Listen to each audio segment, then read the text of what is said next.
I couldn't catch my breath. The attorney's office in downtown Denver felt like a pressure cooker. Even though snow flurries danced outside the window on that chilly March afternoon. I stood there in my simple black dress, the one I'd worn just days ago at Grandma Eleanor's funeral, feeling the fabric cling uncomfortably to my skin. Everything about this day screamed wrong. Mr.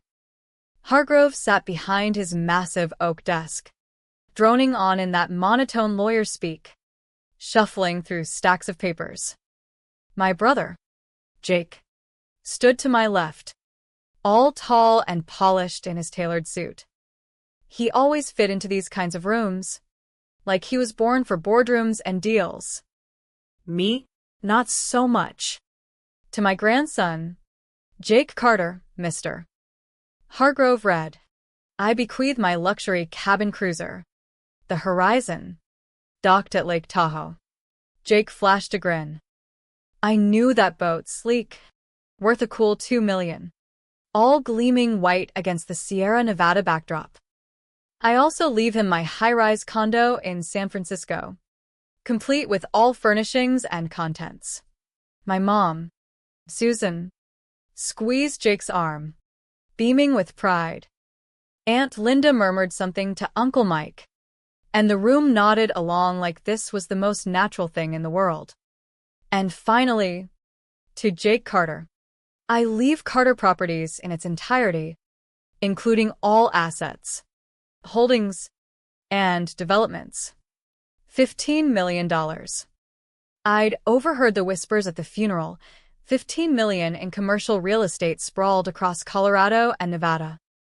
Jake shook hands all around, basking in the congratulations. My cousin Sarah got Grandma's antique jewelry set. Aunt Linda pocketed $50 grand. Uncle Mike scored the stock portfolio. Even my distant cousin, whom I'd met maybe twice at holidays, walked away with her vintage Mustang. Then Mr. Hargrove turned to me. To my granddaughter, Emily Carter. My pulse thundered in my ears. I wasn't expecting a yacht or a skyscraper. I knew Jake was Grandma's pick for the business side. But maybe some cash for my art classes or her collection of old Western novels. She knew how much I loved those dusty tales of frontiers and family sagas. Instead, he reached into his desk drawer and pulled out a small, faded envelope. That was it.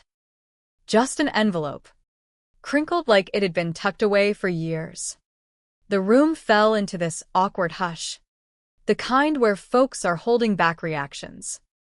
I heard a chair creak, a stifled cough. I stepped up and took it, the paper light as air in my hand. Then Jake chuckled, not loud, but sharp enough to sting. Seriously, he muttered, not even bothering to lower his voice. A few uneasy laughs rippled through the family. Aunt Linda covered her mouth, but her eyes crinkled with amusement.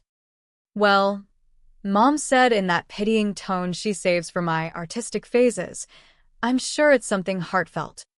Eminencia. You know, Grandma always had a soft spot for your creative side. You're too kind-hearted for the cutthroat world anyway. My fingers trembled as I tore open the envelope. All eyes on me, like spotlights in a bad dream. Inside, a bus ticket. Greyhound, one way to Bozeman, Montana. Departing in 5 days.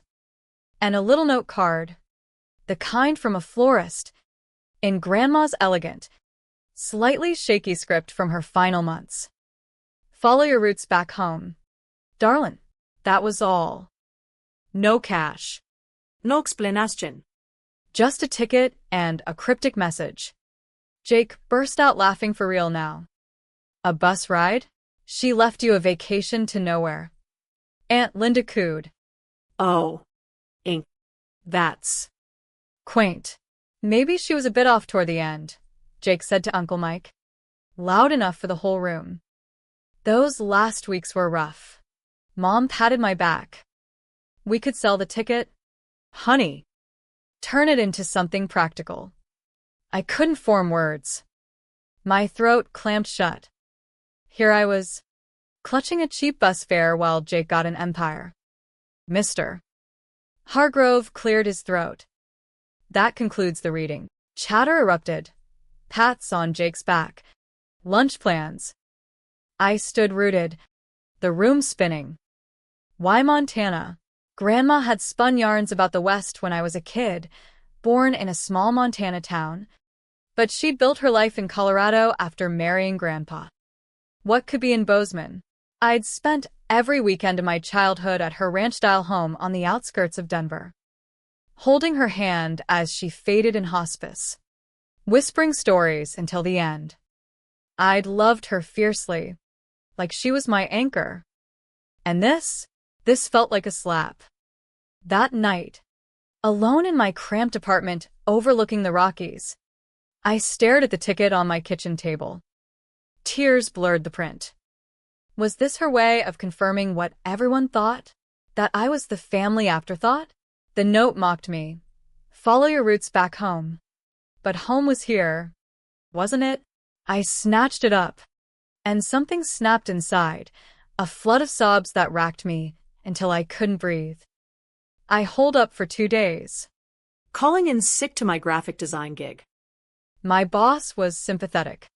Knowing about the funeral, I buried myself in old photo albums, blankets piled high. One snapshot. Me at 6, painting wildflowers with Grandma in her backyard, my hands smeared in reds and blues. Her laughing like I was her world. Another. Us baking apple pies in her kitchen. Flour on my nose. Her in her pearl earrings. Always classy, even in an apron. Those weekends were magic. Mom dropped me off while Jake hustled sports or debate club. Grandma and I would sit under her old pine tree, her telling tales of Montana's big skies, rugged mountains that touched the clouds, ranches where families built legacies from nothing. Out west, darlin', she'd say with that faint drawl from her youth. The light's different, golden, like it's kissin' everything it touches. She taught me words from old cowboy lore. Maverick for independent spirit. Homestead for claiming your piece of earth. Her eyes would drift sometimes, sad and distant. Gran. I'd ask, she let me call her that. Said it felt folksy. She'd snap back, smiling. Just reminiscin'. Svet bear. Nothing more. Things shifted when I hit 12. Jake 16. He started joining for business talks in her study, learning real estate ropes, deals, investments. Jake's got the head for it, Uncle Mike would boast. He'll take the company far. My time with Grandma felt sidelined, but she never made it seem so. One day, she whispered when I was 15, tears over not matching Jake's college path. You'll see it all clear. You're just who you're meant to be. On the third night, my phone buzzed at midnight. Jake. Sis, he bellowed, bar noise blasting behind him. Drunk. Celebrating, no doubt. Checkin' on ya, bout that weirdness. Are fine, Elid? At least it's a trip. Right? Bozeman's got mountains or whatever. Snap some pics of cows. He laughed sloppily. I hung up, rage boiling over hurt. Grandma wasn't me, not ever. Why this? You'll see it all clear. Her words echoed. I yanked my duffel from the closet. Maybe Bozeman held answers. Maybe nothing. But after all her love, I owed her this. I packed, requested time off, and 3 days later, boarded that bus. My heart raced the whole ride. No sleep. Just staring at passing prairies, wondering what she'd hidden. The bus pulled into Bozeman under a crisp blue sky. Mountains loomed like guardians. I ached from the jolts. Hadn't eaten. Crowds milled. Signs in English, but everything felt foreign, wide open spaces swallowing me. No plan. No hotel. Just a ticket and that note. Was I supposed to hike trails? Eat steak? Pretend this was closure? Then I spotted him. An older man in jeans and a Stetson. Maybe 60. Salt and pepper hair. Holding a sign. Emily Carter. My name in bold marker. I froze. Someone bumping my shoulder with a gruff, sorry. He scanned faces. Then locked on mine. Surprise flickered. Miss Carter, he called. I approached. Pulse hammering. That's me. I'm Hank Reilly. Worked for Ms. Eleanor. He tipped his hat. Voice gravelly with a western twang. Let me grab that bag. Cars outside. Wait. I clutched my duffel. How'd you know I'd come? What's this about? Ms. Eleanor set it all up before she passed. Told me the exact arrival. Said to bring you home. Home? Bozeman wasn't home. But I followed, something trustworthy in his weathered face. Outside. Fresh air hit like a bomb. Pine-scented. A rugged pickup idled at the curb. Hank stowed my bag. Opened the door. I hesitated. Please. Just tell me why she sent me here.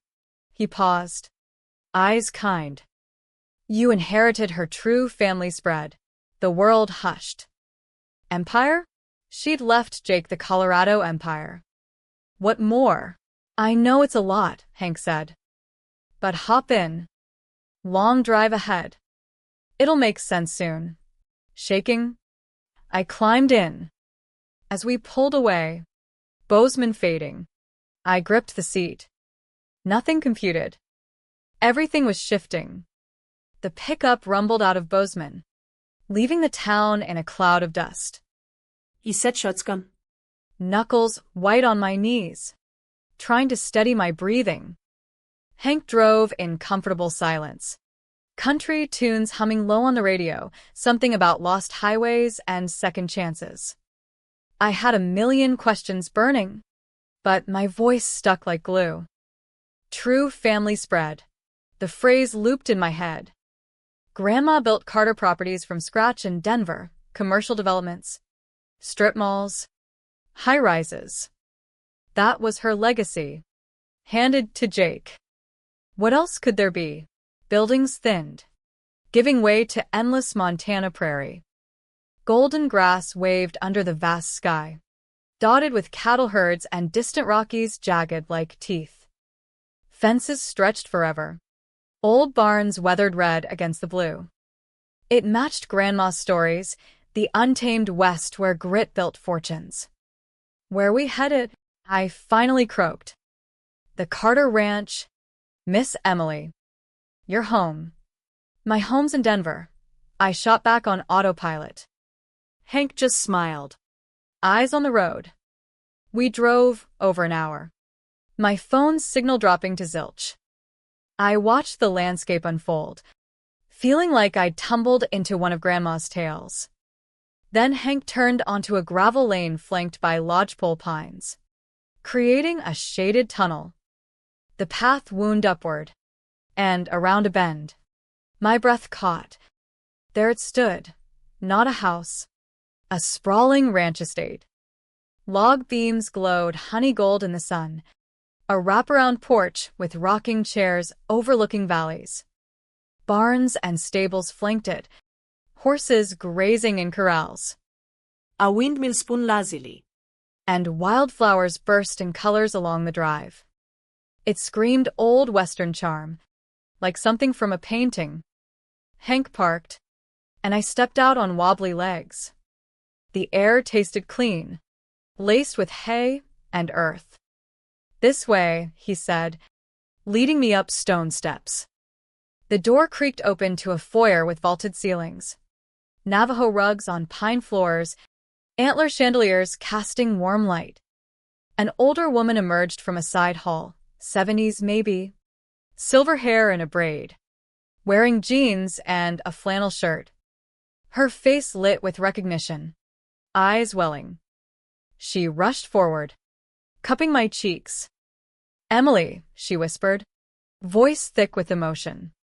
Tears tracked her lined face. I'm sorry, he stammered. I don't. This is Margaret Carter, Hank introduced. Your grandma's sister. Your great-aunt. The floor tilted. Grandma's sister? Alive. Here in Montana? I never heard a whisper.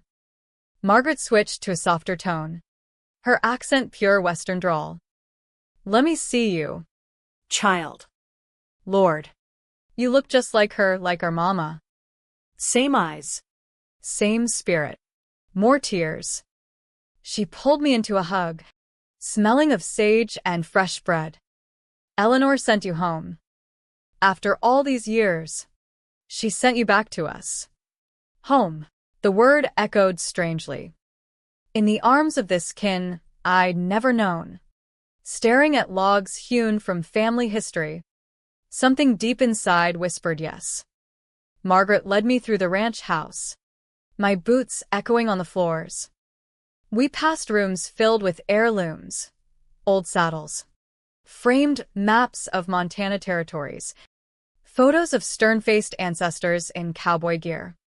Into a study we went, walls lined with bookshelves groaning under leather-bound volumes, a stone fireplace with a mantle of family portraits. 2 worn armchairs faced it, windows framing the sunset-kissed mountains. Seat. Please, Margaret said. I sank into the leather, soft from generations. She fetched a carved wooden box from a drawer, mahogany, brass latch, shoebox-sized. Placing it between us, she sat opposite. Your grandma wanted you to know it all. She penned it down. Opening it revealed stacks of letters. Envelopes addressed to me in Grandma's hand. She wrote 'em, Margaret said, but kept 'em here, waitin' for you. My hands shook as I took the first, yellowed, dated 28 years back, right after my birth. Carefully, I unfolded. My dearest Emily, I held you today. 3 weeks old and already a fighter. Those eyes, pure Carter fire, like my mama's. The ones that see the land's soul. Tears blurred the ink. Grandma wrote of the Carter lineage, ranchers, artists, stewards of the West. Her mama started a small leather goods shop in Bozeman, crafting saddles and boots that grew into a bespoke Western apparel line for ranchers and rodeo stars. When Mama passed, the letter continued. She left it to me at 23. I was green as grass, but I built it. The Carter name stood for rugged beauty, enduring like the mountains. I grabbed another. From 15 years ago. Watched you sketch horses today. Eminencia. Your lines flow like a river alive. Free. You've got it. The Carter gift for creatine from the heart. Letter after letter. Year by year. She described spotting my spark, the way I doodled landscapes. Dreamed up stories. About Jake. Your brother's sharp with figures. Deals. He'll thrive with the Denver outfit. But you? Sweet girl, you've got the soul, the one that honors roots. I looked up at Margaret. Sobbing. Why the secrecy? Why not tell me? Margaret sighed. Your mama, Susan, she never got our ways. Saw only dollars and deeds. Eleanor feared if word got out while she lived, they'd drag it through courts. Susan and Jake might claim shares. Tie it in knots for years. Afraid of what? Losing it all. So she kept it hush. Legal as a locked gate under Montana law, separate from Colorado assets. Waited till her passin' to seal it. Another letter. Recent. The ranch and apparel line's worth $40 million now. Eminencia.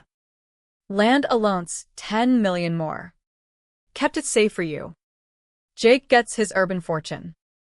But this, our true legacy, it's yours 'cause you'll cherish it. Grow it. Keep the Carter spirit riding on. I gasped. $40 million. The ranch. The business mine. This is overwhelming, Margaret said softly. I choked a laugh. You think. The box brimmed with her love. Plans. All along, I'd felt invisible. But she'd been safeguarding this for me. There's more, Margaret added. Tomorrow, we head to town, see the Carter Outfitters HQ. Folks there are eager to meet ya. I nodded, speechless. That night, I pored over letters, tears flowing, world flipping. What I'd known was half-truth. Now. I felt seen, chosen. The next morning dawned bright over the ranch. Sunlight filtering through pines like Grandma's golden kiss. Margaret and I piled into Hank's truck, bumping down gravel roads toward Bozeman. My head swam with revelations, the letters' weight in my mind, proving Grandma's faith. We pulled up to a charming brick building downtown, sign reading Carter Outfitters in rustic font. Not a factory, but a workshop boutique, tall windows letting in light, displays of hand-tooled boots, leather jackets, hats embroidered with Western motifs. Inside, artisans hunched over benches, stitching and carving. They paused as we entered, eyes wide. An older woman, Rosa. wiped her hands and approached, tears brimming. You look just like old photos of your great-grandma, she said, voice quivering. The portrait in the office, spit an image. Lawyers met us in a back room. Spreading documents, dual language. Montana stamped. Eleanor structured this decades ago, one explained. Ranch and business are standalone entities under state law. No ties to Colorado holdings. Ironclad, can't be contested from out of state without a miracle. I toured the shop, fingering soft leathers, watching craftsmen shape saddles. It hummed with creativity, echoing my own sketches.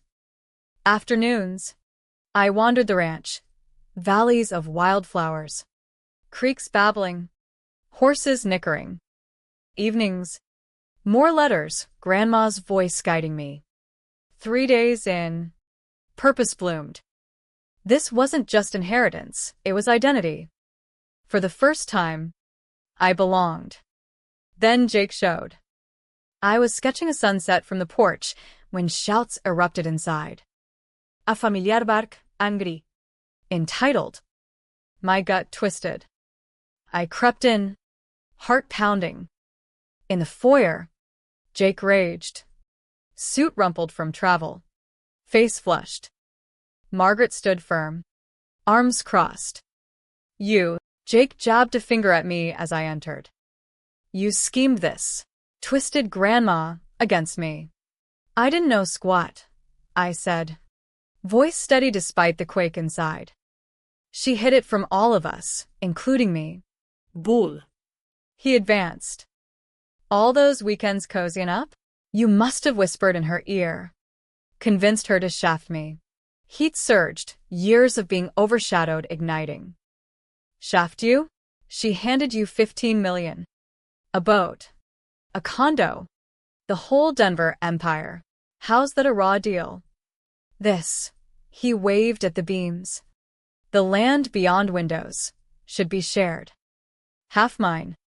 It's not right you hog it all 'cause you played the sweet grandkid card. Enough, Margaret snapped. Drawl sharp. Eleanor wasn't no fool. She knew her mind.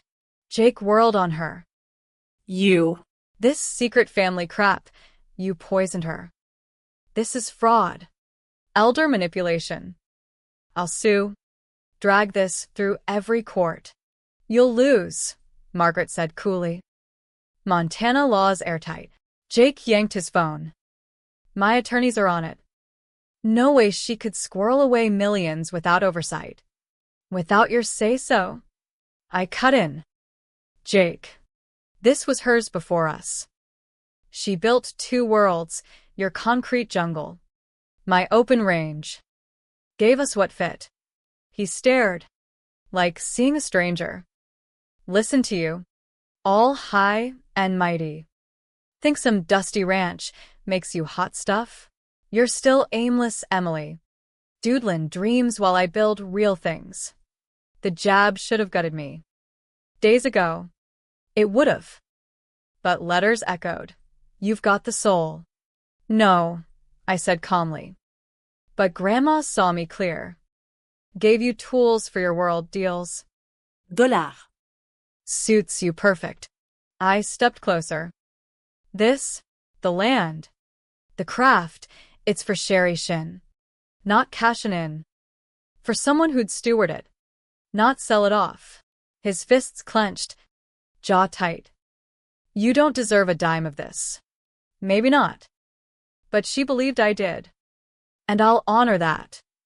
We locked eyes, siblings turned rivals. He spun, storming out. Lawyers incoming. The door slammed. I trembled in the silence. Margaret squeezed my shoulder. You held your ground. Girl. I nodded, but ache lingered. Our bond Shattered. Jake flew back to Denver. Threats lingering like smoke. But weeks later, his lawyers conceded, Montana assets untouchable. Separated legally eons ago. Bulletproof, their note read. Relief should have flooded me. Instead, Sorrow did. Jake and I, radio silent. Maybe we'd always been distant. I stayed. Margaret schooled me on ranch ops, cattle rotations, water rights. We visited outfitters daily. I met suppliers. Sketch designs. Artisans loved my ideas, modern twists on classic Western wear. I learned the lingo, stumbled through ranch chores, but improved. One twilight, sipping coffee in the study, asked Margaret, why'd she leave Montana? If she loved it so. Margaret's eyes softened. Fell for your grandpa. Tom. He was a Coloradon visitant after the war, met at a rodeo in Billings. Said he was steady, kind, made her laugh like no one else. I remembered Grandpa, passed when I was 8, but his gentle story stuck. Tom proposed, but his roots were Denver, family business Callan. Eleanor chose love, moved south. But she kept this alive. Ran it from afar? Yep. Visited quarterly. Solo. Told Tom it was old family matters, true enough. Kept her Western heartbeat. For the right air, I murmured. For me. That night, I decided, called my Denver landlord. Quit the apartment. A mailat clients y de freelance remota. Most agreed. I'm stayin', I told Margaret. She hugged me fierce. Tears joyful. Eleanor'd be prouder than a peacock. Months blurred, I dove into business, negotiating hides, launching a new line of eco-leather goods. My design sold. Boots with embroidered wildflowers. Jackets blending tradition and flair. The ranch thrived. I rode trails at dawn. Painted sunsets. Montana's light, golden. Healing. 6 months in, peace settled like fresh snow. The ranch felt mine, roots sinking deep. One crisp evening, I unearthed the final letter from the box. Marked last, I'd saved it, fearing closure. By firelight, I opened. My dearest Emily, if you're reading this, you've found your way home. Sorry I couldn't spill in life. Cowardice on some fronts, but brave here. Ensured you'd thrive where you belong, not Denver's hustle, but Montana's wide-open heart. Tears welled. Jake'll prosper. But you? You'll be complete. Folks'll cry unfair. Leching. A grand's job ain't equality. It's seeing each grandkid's soul, given what nourishes. I saw you. Eminencia. Always. You've the Carter spirit. Creatine beauty from raw land. Lovin' fierce. Known legacy beats loot. Live here. Build here. Let your gifts flourish. Every sunrise over these peaks. I'm watching with ya. Welcome home. My maverick girl. With all my love. Gran. I folded it. Tears grateful now. Not pain, but thanks. The will reading flashed laughter.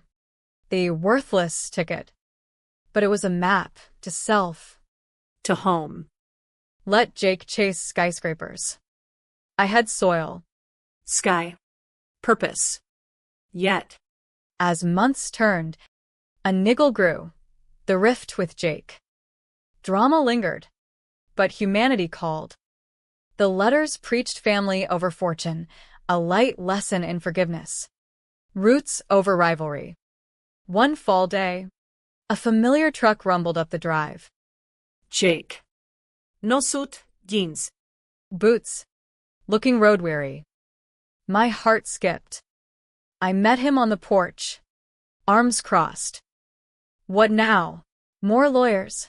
He raised hands. No fight. Just. Talk. Margaret watched from inside. Ready. I nodded. Come in. We sat in the study. Fire crackling. Silence stretched. I was wrong, he finally said. Blew up cause. Jealousy? Thought Grandma favored you secretly. She favored us both, differently. He nodded. My lawyers dug deep. It's legit. But more, read in old emails from her. She wrote about you. Said you had heart I lacked. I softened. She saw your strengths too, drive, smarts. But I missed hers. Push for more. Always. Ignored the simple stuff. We talked hours, childhood memories. Vacancy de cherish. His pressures. Tears came for Grandma. For us. Sorry for the laughs. The barbs, he said. Hurts seeing you get this. Wonderland. It's not about winning. She gave what we needed. You build cities, I steward land. He smiled faintly. Maybe I need some of that. Mind if I stay a bit? Learn the ropes? Surprise bloomed. Sure. Families welcome. Over days. Jake mucked stables. Rode fences. Awkward at first. But he opened, admitted Denver's empire felt hollow without kin. I showed him outfitters. He brainstormed expansions, blending his biz acumen with my designs. One sunset ride. Atop horses. Valleys glowing gold. This light. She was right, he said. Heal something. We laughed. Shared stories. Rift mended, not perfect, but real. As winter blanketed the ranch in snow, our bond strengthened. Jake visited often, not for claims, but connection. We collaborated. His networks boosted outfitters. Online sales soared, blending Western authenticity with modern reach. My designs featured in catalogs. His ideas streamlined ops. Teamwork, he quipped. Who knew? I thrived, painting ranch scenes for galleries. Hosting artisan workshops. The land whispered secrets. Old journals from great-grandma. Tales of pioneering women crafting legacies amid blizzards and booms. One stormy night, by the fire with Margaret and Jake, visiting again, I shared the last letter. Silence fell. Then tears. She nailed it, Jake said. Gave us what our souls craved. I chased cash, you chased heart. But together? Unbeatable. Margaret nodded. That's the lesson. Family ain't dividend pies. It's sharing the bake. Spring brought renewal. We planted wildflowers. Fixed fences side by side. Jake confessed. Sold the yacht. Too flashy. Bought a cabin nearby. Weekend escapes. I laughed. Welcome to the West, brother. The drama faded, replaced by humanity. Revenge? Never the goal. Grandma's gift taught, see beyond surface. Forgive flaws. Root deep in love over loot. Years on, the ranch bustles, family gatherings, artisan fairs. Jake's empire grows, but he grounds it here. I create, steward. Whole. That ticket? Not worthless. A bridge to healing. Home. In Montana's golden light, I feel her watching. Proud. We've learned, true wealth's in bonds that endure.